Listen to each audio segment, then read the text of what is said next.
মানুষের ভাগ্য সারা বছরের যেটি লিপিবদ্ধ হওয়ার কথা, সারা বছরের যে বাজেট হওয়ার কথা, সেটা হয়ে থাকে লাইলাতুল কদরে, সবে কদরে, মধ্য শাবানের রাত। এ রাতে আল্লাহ তাআলা মানুষকে সাধারণ ক্ষমা ঘোষণা করেন।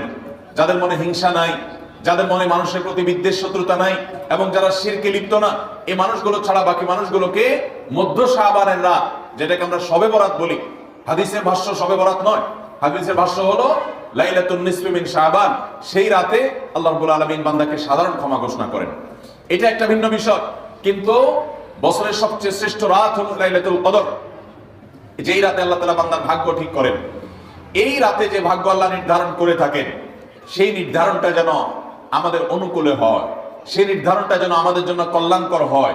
আল্লাহ যেন আমাদের ভাগ্যে ভালো কিছু লেখেন, খারাপ কিছু যেন না লেখেন।